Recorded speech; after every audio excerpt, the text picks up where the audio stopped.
नंदुरबार जिल्ह्यातील शहादा तालुक्यात सुरू असलेल्या बेकायदेशीर वाळू उपसा विरोधात आता आंदोलन आणखी तीव्र झाले।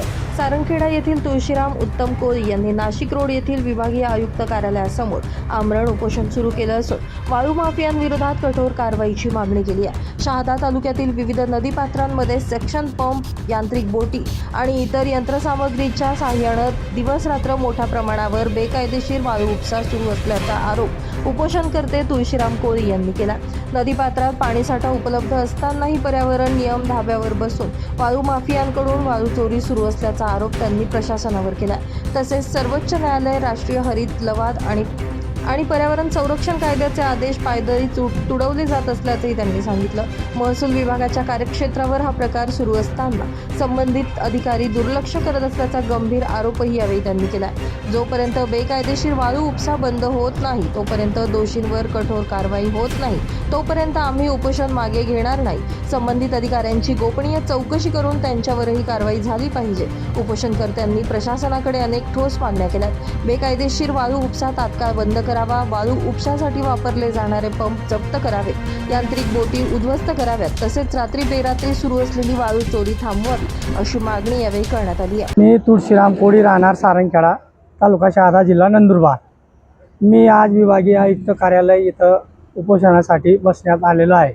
उपोषणाचे मुख्य कारण नंदुरबार जिल्ह्यातून शहादा तालुक्यात 4 वाळू ठेक्यांच्या जाहीर निविदा शासनाने काढलेली आहे, परंतु शासनाने जे अटी शर्ती नियम लागू केलेले आहेत ते न पाळता शासकीय अधिकारी आणि संबंधित ठेकेदार हे अवैधपणे वाळू उपसा रात्रंदिवस करीत आहेत। त्यात प्रमुख म्हणजे महाराष्ट्र आणि राष्ट्रीय लवादा, सुप्रीम कोर्ट असे अनेक कोर्टांनी आणि संस्थांनी जे निदर्शनात आणून दिलेलं आहे की सेक्शन पंप किंवा यांत्रिक बोट याचा वापर करण्यात येऊ नये, त्या गोष्टींच्याकडे दुर्लक्ष करून 4 गटांवर कमीत कमी 20 ते 25 यांत्रिक बोटी आणि सेक्शन पंपचा आणि पोकलेनचा वापर होते।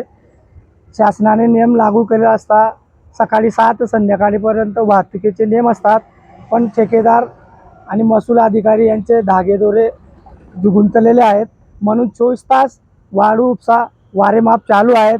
त्यात शेतकऱ्यांचे रस्ते, गावकऱ्यांना होणारा त्रास आणि पाण्याची पातळी खाली जात आहे। त्यामुळे आमच्या परिसरातले बोरविल असतील, विहिरी असतील यांच्या पाणीचा साठा कमी होत झालेला आहे आणि पर्यावरणाची पण हानी होत आहे। मी दिनांक 20 एप्रिल रोजी माननीय जिल्हाधिकारी नंदुरबार, प्रांत अधिकारी शहादा, तहसीलदार शहादा, गोंड खनिज विभाग नंदुरबार यांना निवेदन आणि लेखी तक्रार आणि जिओ मॅपिंगचे फोटो व्हिडिओसुद्धा पण तक्रारीत नमूद करून दिलेले होते, परंतु त्यांनी कुठल्याही प्रकारे दखल घेतली नाही। मग मी 22 रोजी आपलं विभागीय आयुक्त गेडाम साहेब यांना भेटलो, त्यांनाही निवेदन दिलं।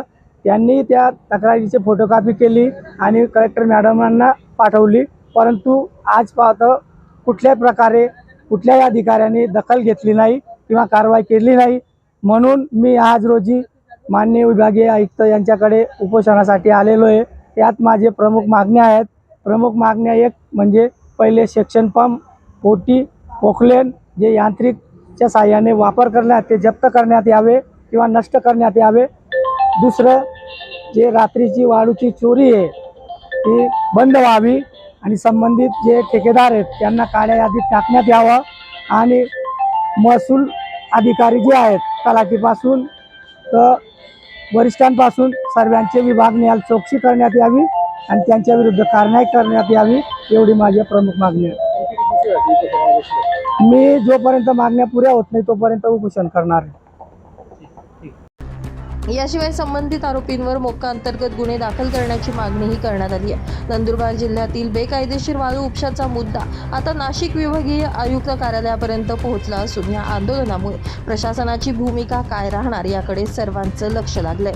नितीन चव्हाण, महाराष्ट्र 24 न्यूज, नाशिक।